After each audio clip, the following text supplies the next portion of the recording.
Saya Alifta nomor absen 3 ingin mempresentasikan hasil laporan penelitian sosiologi. Di bab 1 pendahuluan ada latar belakang masalah. Pertemanan atau persahabatan yaitu hubungan akrab antara seseorang dengan orang lainnya. Teman merupakan salah satu yang berpengaruh besar terhadap perilaku dan corak kehidupan seseorang. Suatu pertemanan akan menimbulkan kebaikan dan keburukan sekaligus. Maksudnya, sebaliknya jika kita berteman dengan orang yang buruk, maka kita terpengaruh menjadi orang yang buruk pula. Penelitian ini ditunjukkan pada remaja pertengahan 15-18 tahun. Dalam masa ini, remaja berusaha untuk membina hubungan lebih matang dengan teman sebaya. Pertemanan pada remaja memiliki kualitas positif dan kualitas negatif. Kualitas relasi pertemanan yang positif disebut sebagai support, yaitu hal yang menjadikan relasi pertemanan sebagai relasi yang sifatnya mendukung satu sama lain, diantaranya internasi, prososial, behavior, dan self-esteem. Sedangkan kualitas relasi pertemanan yang negatif disebut sebagai konflik, yaitu hal-hal yang merupakan sumber konflik di antara teman. Kualitas negatif itu antara lainnya perselisihan dan kompetensi dalam konteks negatif atau konflik. Di sini ada rumusan masalah. Apa yang dimaksud dengan relasi pertemanan? Bagaimana gambaran tingkat kualitas relasi pertemanan? Bagaimana gambaran tingkat prestasi belajar pada remaja kelas 10 IPS 1? Apakah ada hubungan antara kualitas relasi pertemanan dengan prestasi belajar pada remaja?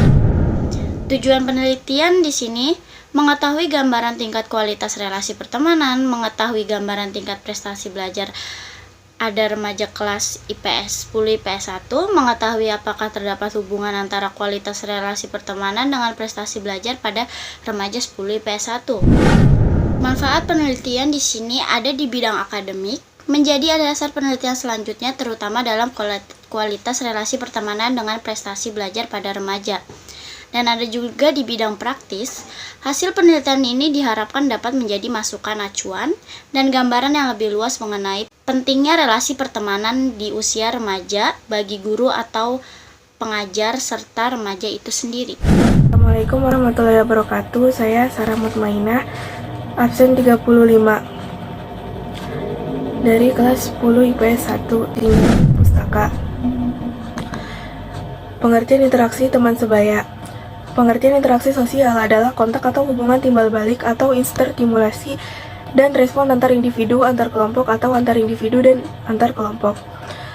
Dapat dijelaskan bahwa interaksi adalah hubungan timbal balik antara dua orang atau lebih yang dapat terjadi saling mempengaruhi satu sama lainnya. Interaksi sosial pada anak berlangsung lama terjadi di sekolah. Mereka akan saling berinteraksi antara siswa dan guru, siswa dengan siswa, maupun siswa dengan lingkungannya. Dalam konteks perkembangan anak, teman sebaya adalah anak-anak dengan usia atau tingkat kedewasaan yang kurang lebih sama, bahwa teman sebaya sebagai sebuah kelompok sosial sering didefinisikan sebagai semua orang memiliki kesamaan sosial atau yang memiliki kesamaan ciri-ciri seperti kesamaan tingkat usia. Faktor yang mempengaruhi interaksi teman sebaya adalah sebagai berikut, yakni pentingnya beraktivitas bersama-sama. Adapun aktivitas bersama itu meliputi berbicara, keluyuran, berjalan ke sekolah, main, belajar kelompok, dan lain-lain. Aktivitas ini dilakukan agar mereka mudah diterima dalam kelompoknya. 2. Tinggal di lingkungan yang sama. Biasanya, kelompok teman sebaya merupakan individu yang tinggal di daerah yang sama sehingga menjadi teman sepermainan. Karena tinggal di lingkungan yang sama, biasanya hubungan dalam kelompok juga dekat karena intensitas untuk berkumpul lebih banyak. Jadi kayak mereka bisa jadi dekat gitu loh. Terus, yang ketiga, bersekolah di sekolah yang sama. Kelompok teman sebaya juga akan mudah terbentuk di lingkungan sekolahan. Kontak sosial, interaksi, serta komunikasi teman sebaya akan mudah terbentuk. Berpartisipasi dalam organisasi masyarakat yang sama. Contohnya kayak Karang Taruna gitu ya. Organisasi masyarakat juga akan mempermudah untuk melakukan interaksi dengan teman sebayanya di lingkungan masyarakat. Faktor yang mendasari berlangsungnya interaksi sosial. 1. Imitasi, 2. Sugesti, 3. Identifikasi, 4. Simpati. Aspek-aspek interaksi teman sebaya. 1. Keterbukaan individu dalam kelompok di mana individu dapat menjalin hubungan akrab. Kerjasama individu dalam kelompok, frekuensi hubungan individu dalam kelompok. Assalamualaikum warahmatullahi wabarakatuh.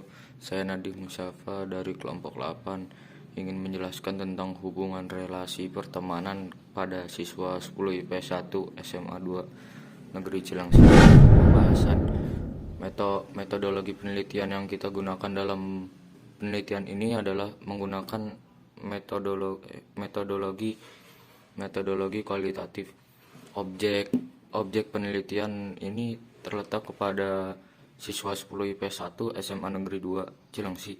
Tempat penelitian ruang dalam lingkup kelas X10 IPS 1 SMA 2 Negeri Cilangsi. Waktu penelitian yang kita lakukan pada bulan Februari sampai dengan bulan Mei 2022. Terjadinya perbedaan relasi pertemanan adalah kesetaraan mereka yang harus memandang semua pihak adalah setara atau tidak ada yang superior.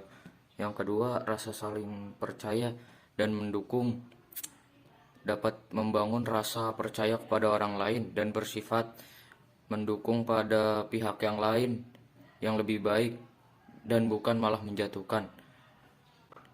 Kejujuran dan akuntabilitas antar mereka yang menjalin relasi dapat mengatakan kebenaran secara terbuka tanpa rasa khawatir dan bersedia mengakui kesalahan, menerima tanggung jawab atas perilaku, sikap, dan nilai pribadi. Yang kedua, dampak terjadinya perbedaan relasi pertemanan. Perbedaan antar perorangan atau antar kelompok yang menyebabkan benturan-benturan antar individu maupun antar kelompok. Perbedaan kebudayaan yang berpengaruh kepada kepribadian seorang atau kelompok tersebut. Kebudayaan akan berpengaruh dalam membentuk kepribadian manusia dalam kehidupan sosialnya. Perubahan sosial yang meliputi perubahan nilai dan norma sosial. Saya Ankalodia, absen 6. Saran dari penelitian ini adalah berdasarkan hasil penelitian yang diperoleh menyebutkan bahwa ada hubungan positif yang sangat signifikan antara interaksi dalam kelompok teman sebaya dalam motivasi belajar. Adapun interaksi yang dimiliki subjek pada penelitian ini adalah termasuk tinggi sehingga motivasi belajarnya juga tinggi. Maka diharapkan kondisi seperti ini bisa dipertahankan sebagai kualitas dan identitas yang melekat pada siswa. Siswa hendaknya mampu membuka diri dalam proses komunikasi antar individu yang sebaya agar tercipta suasana yang nyaman saat penyampaian informasi yang dapat menambah motivasi belajar. Kesimpulan dari penelitian ini berdasarkan hasil angket adalah sebuah bentuk dampak positif yang dihasilkan dari adanya bentuk relasi pertemanan adalah peran nilai norma sosial yang terjaga yaitu dalam bentuk saling bantu-membantu antar anggota kelompok pertemanan tersebut. Sebagai contohnya, memberikan motivasi antara sesama anggota kelompok ketika sedang menghadapi masalah. Setiap anggota kelompok menyadari bahwa tidak semua di antara mereka dapat memberikan bantuan dalam bentuk materi. Oleh karena itu, mereka membantu dalam hal memberikan motivasi agar anggota yang menghadapi masalah dapat menyelesaikan masalahnya. Terbentuk solidaritas dalam mahasiswa melalui adanya hubungan sosial, maka mahasiswa dapat berinteraksi. Dengan adanya interaksi, timbullah toleransi sehingga menciptakan solidaritas. Dari solidaritas itulah yang kemudian membentuk kelompok dan menyamakan suatu perspektif dalam adanya keinginan menyampaikan tujuan bersama. Sekian, terima kasih. in her